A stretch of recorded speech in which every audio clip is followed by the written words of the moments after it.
Theme music, theme music, theme music. Da-da-da-da. This is the theme music for the channel. Hey everyone, it is deeply sardonic. I've been sick for like the last 2 months, so pardon my voice. I know I haven't posted a video in a while, but today's a big day.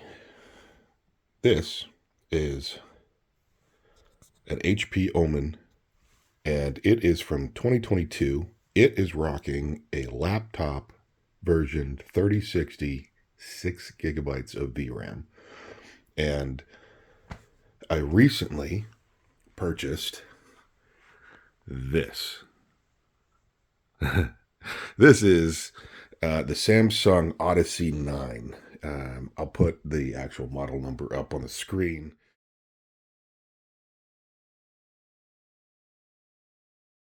It's a smart monitor. It is 5120 by 1440. And this little guy has done a really great job of playing things like Cyberpunk on it, all kinds of stuff. I get, without ray tracing, which this is capable of doing, but not quite on this 4-foot wide monitor. It's been doing a really great job of playing a lot of different video games on this big monitor. And I have nothing but good things to say about that little computer. Back in 2008, I used to build computers all the time in the late 90s and early aughts. But I started moving around a lot in 2008, and I had to switch to gaming laptops. And what that entailed was Toshiba Quasmios, which were great until Toshiba stopped making them. Then they're hard to use. Then I switched to HP Omen, and I've had nothing but good experiences with HP Omens. And so now it's time to settle down. It's 2025, December 2025. And, well, I'm going to start building something.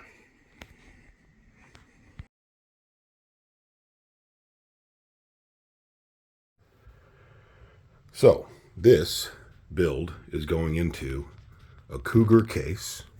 I wanted a dark flash DY470, and where I live in South America, I moved out of the States about 3 years ago.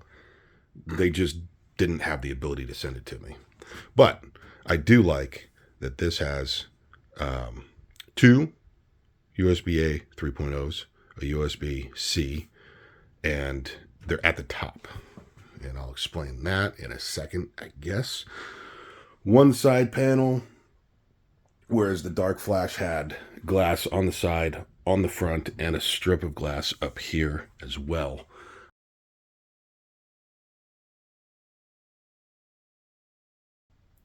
And this only comes with two fans, one in the back, one in the front. It's hard to see. A lot of reflective surfaces. Going with this motherboard here. I did a lot of research on this motherboard. I like it a lot. A Nautilus, all black, no lights. The only RGB I have is these Be Quiet fans, which I may not even use the RGB on them. And that's not even what I ordered. I ordered the similar ones because 140s, you can either fit 3 120s or 3 140s. So I opted for the 140s. They were all supposed to have the ring type instead of the fins. And they're both light wings. So moving on. I like the idea of this PSU. And part of it is, when I was your age, we bought PSUs by the pound because it usually meant it had really good capacitors in it and all kinds of different things. If you bought a lightweight PSU, you were probably going to have a bad time. So that is heavy. And 3.1 compatible ATX. And the video card. Yeah, that was expensive. Now, the thing that really spurred this whole build was this RAM. It is December of 2025. Ramageddon has been ramping up. And when I was just looking at the pricing for a computer build, I noticed that RAM was skyrocketing. What I ended up doing was I found this nice little kit, 48 gigabytes. It is 6400 CL32. It was $275, and it was one of 2 left on the Amazon store that I purchased. And yes, most of this came from Amazon. And even though I live 6,000 miles away, they still sent it to me, and I do appreciate that. So, seeing as how RAM was going up as fast as it was, I figured, you know what? Maybe now is finally the time to build a machine. I do have another one of these, which I had purchased a while ago and used as my secondary storage in my Omen. Now, my hope is that's where I keep all my Steam games. I'm hoping, and I think I can, just pluck it out of here and throw it into here, and I don't have to download 3 terabytes of games.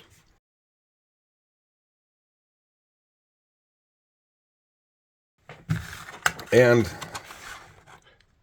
it's being powered by a 9950 X3D. Why? Well, I game, obviously, but I also do a lot of other things. And while I'm doing a lot of other things, I want it to be able to do all those other things. Game creation, content creation, audio, and visual.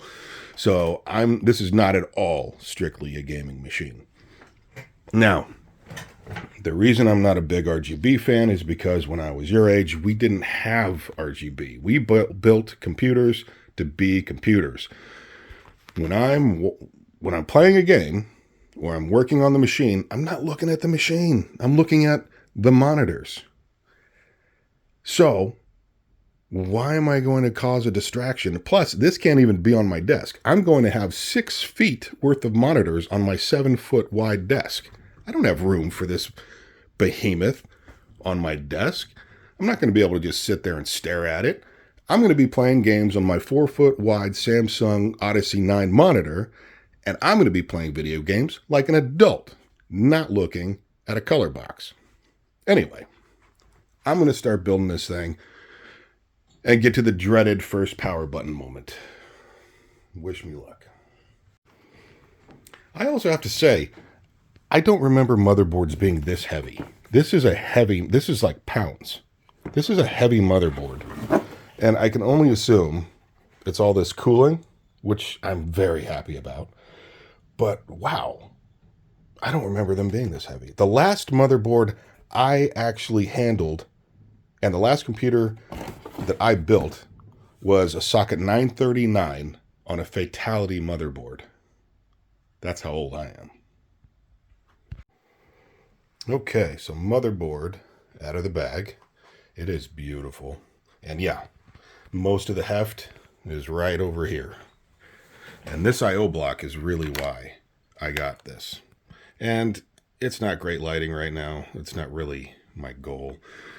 You can find so many people who can do a better presentation on this than I can, and I know that because I watched them explain all of these different little parts. And I went for the I/O block because it's massive. You got 2 DP, 40 GIPS right here. I think that's a 20. All kinds of A's. We didn't have this when I was your age. The flash CMOS and the BIOS, we didn't have that. We had to pray. And I love that it comes with the I/O block panel on here, so you don't have to worry about forgetting that. Let's see. That's going to be my main M2 drive right there. This will be my my gaming, storage with all the games on it. The cool thing about this motherboard is that you've got your CPU, that has 16 lines straight to your video card, and 4 lanes that go directly to this drive. They don't share anything with anybody else on the board. Then you start getting into this. These can be 2 NVMe drives. I'm not going to use them for that. That's why these are still screwed on and these are quick release. But once you start plugging something into this drive here, it starts taking away pathways from here.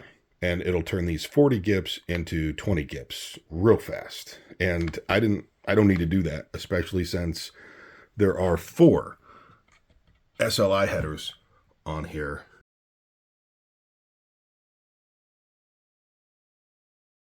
And I can just use good old-fashioned mechanical drives for all of my content that I'm working on and everything else. So this is good. This is real good. Okay, of course, one of the more nerve-wracking parts of this whole thing is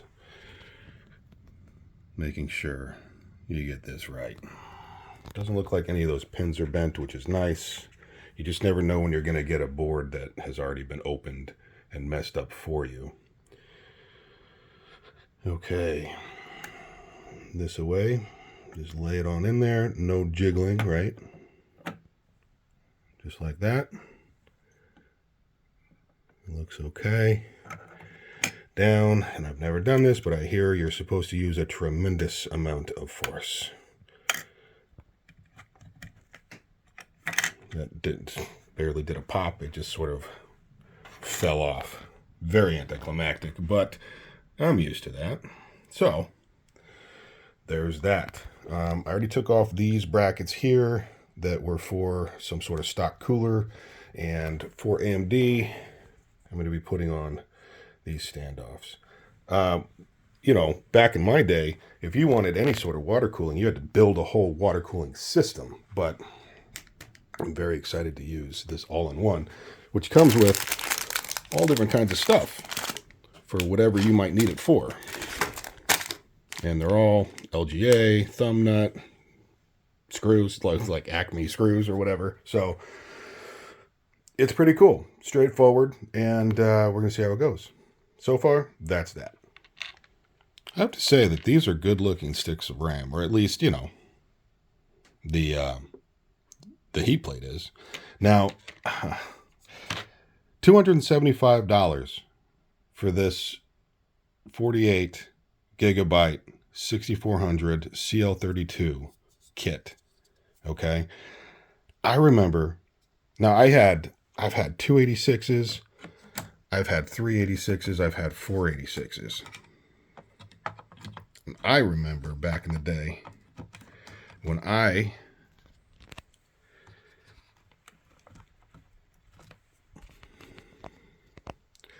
upgraded my RAM in my 486 to 4 megabytes at $100 a piece. That was 4 sticks of 1 meg. I think that was my 486 DX266. Yeah, that was expensive. I'm going to get these installed. I'm going to put my phone down because I want to take care of this the right way. RAM installed. I got to hear the satisfying click. I'm sorry you didn't, but it's just not worth it to me to break something. Next. Oh gosh, I don't know yet. All right, so here is a better look at the case itself. This is the top, which does have that whole bit there at the top is a screen that's magnetically held in place. That's where my radiator is going to go. This did come with whatever fan that is. I don't know what it is, and I don't know it well enough to trust it. And one back there. So it's only it only comes with 2 fans, but I'm going to put my Be Quiet fans here, the 3 140s that go actually all the way down into there. And then my 2 here, my 2 120s, these will all be intake. We'll have exhaust from the radiator, and we'll have exhaust back here. Hopefully that'll be enough, because this case doesn't really, well, I guess it does. You could put some case fans down here for more, whichever ones you want. Typically down here would be coming in, but PSU down here and drive storage down there, and there's also two SSD drive storages back here. So not SSD. Well, it could be, I guess, but you know, the 2.5s. So that's good. Anyway, that's the case, and it does. Oh, look at that. Pre-installed standoffs, which is nice. I was wondering about that. And it's got its little kit here. So, yeah. Cougar Uniface. It's a nice little case. So far, I like it. This is the bottom. You can remove that. That's your little dust cover there. Thumb screws everywhere on this case. And I love that about this case. Love that for me. Including here. Never get cases that you have to actually break off these brackets. You always want to be able to put them back on. So, that's all the advice I have for you. So I did forget one thing so far, and that is my NVMe drive, which is one of these guys. Now this says whatever that is. On the sales page, it said it was Gen 5. It wasn't the price of a Gen 5, and it's not the speeds of a Gen 5. It's a 990, not a 9100. This is the way it came. It did have what looked like a rough journey here, and I have video of that, actually. I'll just probably post it right here. Okay. I'm going to try and go fast with this because there's a lot in here, but this is what the state of the box is in. It looks like it went for quite the ride. And we're going to look at the contents inside because of that.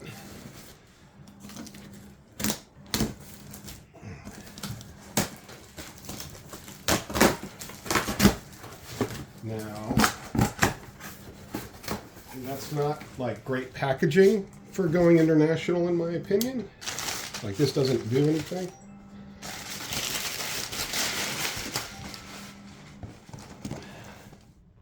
In one box was the NVMe drive, the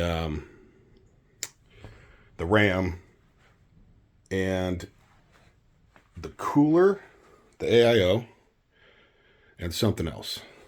I can't remember exactly what. The box was about 3/4 full. They put in two just like random pieces of brown paper, and the rest was just empty space. The box looked beat to crap. So I would have probably appreciated it if you guys had maybe put a little more effort into the packing, but I got my stuff. Let's hope it works. We don't know yet. I mean, it was just rattling around at one point. But this is how easy it is to install. Oh, you got to take off these things. I can't do it one-handed. But that just clips right into there, and this handy little button thing just puts it right back in. You don't even need a screwdriver. Love it. All right, thermal pads exposed. That's good. This guy here. Orienting it the correct way is a good thing. Right on in. There we go. Make sure all your little teeths are in there right. Push it right down. Good to go. And this guy here. Put it right in where it's supposed to go, wherever that is. I guess these two teeth on those two knobs.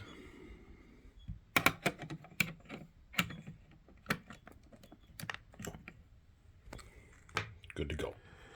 Okay, this has been a long time. Fans, I'm so glad I didn't put this in. As far as I know, maybe I wanted to put the motherboard in first before the fans, but I had to take, okay.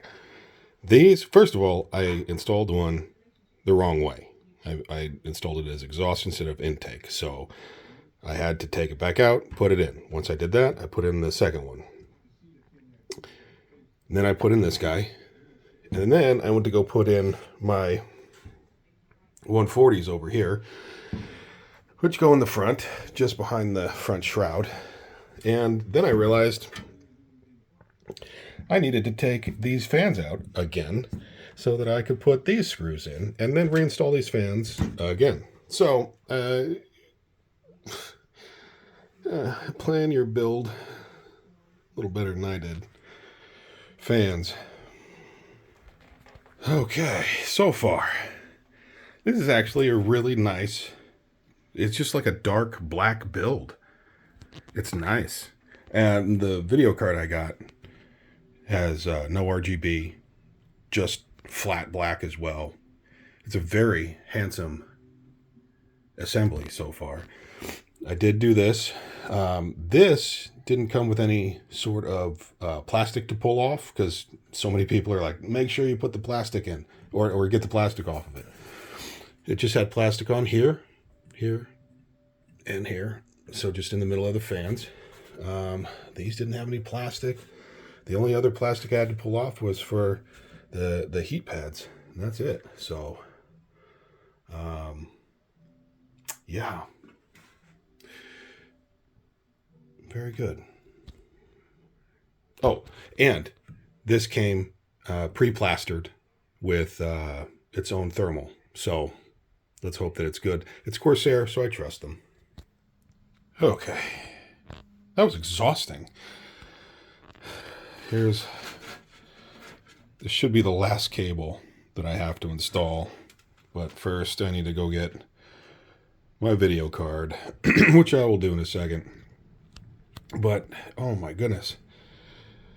These are the two 8-pins, and that's just how it goes into the case. It doesn't look pretty. I'm not a big fan of it. It was either that or bringing it in from underneath and stringing it up probably across the video card. All these little fan things, man. Cabling has been always the worst part for me. I don't like it. But I'm just complaining. That's what I do. I'm so close. This, connect it, and then software. Okay.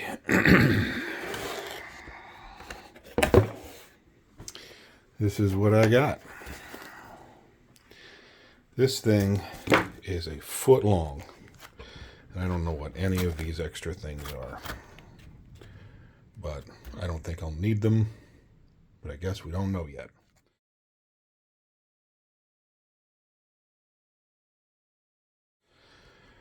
Let me unwrap that for a second. Okay, here we go.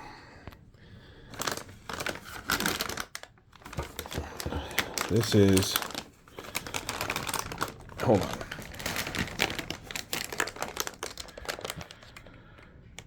This is a very interesting moment to me, because this was by far the most expensive single piece of the whole build. This was, I'm just going to say, this was $1,000 plus $200 to get it to where I live.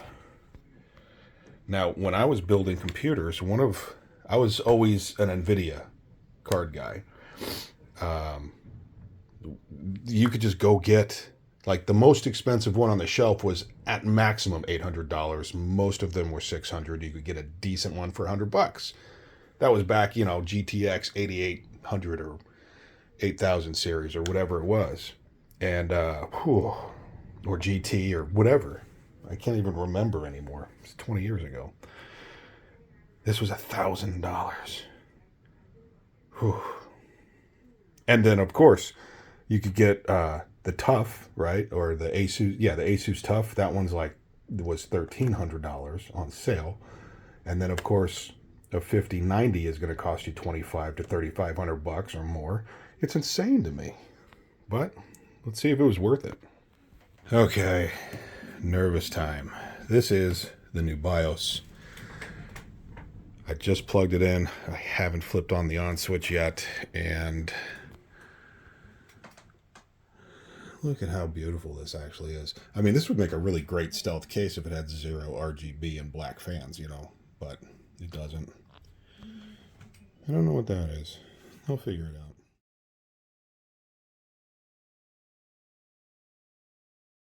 Here we go. At least flip this on.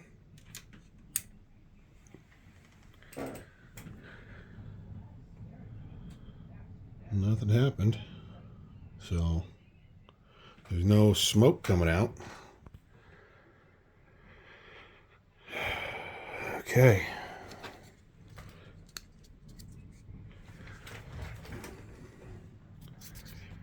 Where is... That's the BIOS right there.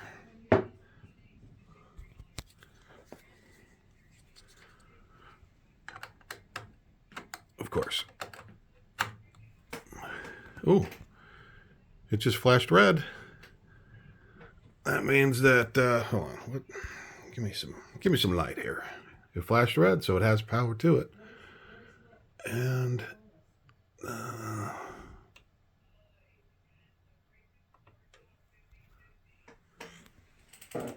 it is accessing. Oh,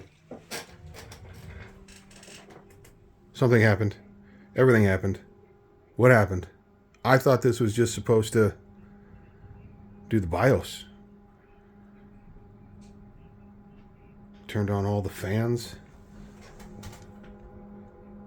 I don't know what those mean, but the 00 might be a good.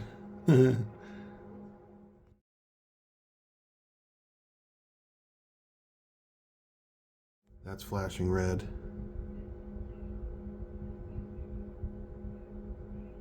Ooh, those are super quiet. Wow. That might be the only part that works.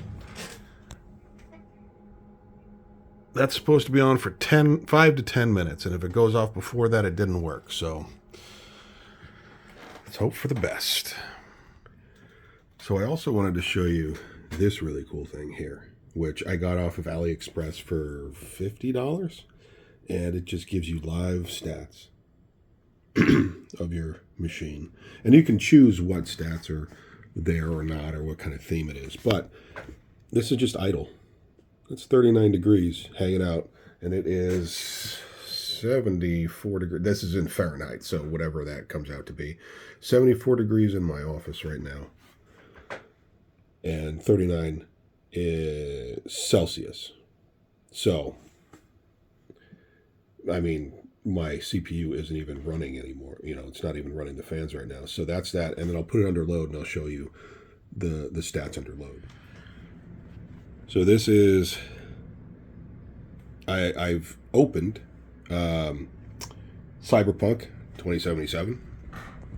That's, I mean, it's barely bumped up on the stats right now. Here's, I mean, it's a big wide screen. So here's ray tracing. Everything is at ultra. It's sort of just picked its own settings. So I just left them at these settings. High, ultra, right? Let's do a Cinnabon, the Cinnabon benchmark. Let's do it up. Now, my old 3060 on my laptop did this at like half those settings, and a couple of them just turned off, at about 47 FPS. And this is all smooth. It's getting 77, and it does go up to like 80, maybe even 85 eventually. It's buttery smooth. It's a beautiful picture, and even under this kind of stress, getting 70, 76, 77, these are still the stats. Everything runs nice and cool. It's only 59, 62 degrees now.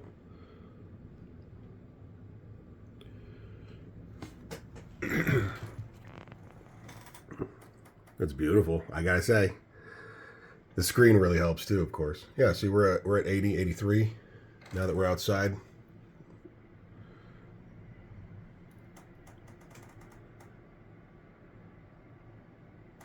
I mean, yeah, that's good. Coming up through the sky. I mean, it's gaming on this monitor is nothing but awesome. And we got to 64 degrees. And now that it's done, it just immediately dropped down to 49. This is incredible. I mean, this setup is really, really nice. Almost forgot. Here are the stats after it was done benchmarking.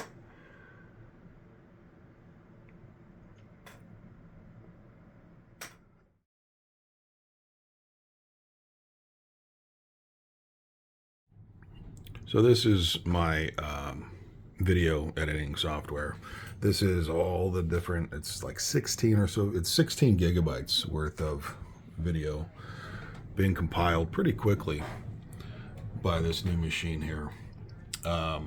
Whereas a much smaller video from my old machine would have taken a while. And this is, I mean, it's still running at 38 degrees Celsius on the die at 140 watts. You know, RAM and all that. And then just for ambient temperature, 65 in my office. That's Fahrenheit versus the Celsius. But yeah, I mean, it really is just ripping through these. And then these are just stats. This first one is sort of like a theoretical comparison between the new build and what my old laptop was. I just sort of matched the hardware as best I could. And then the other one is an actual benchmark after I built it. And of course, thank you for watching. I have been deeply sardonic, and you have watched me build your dream machine.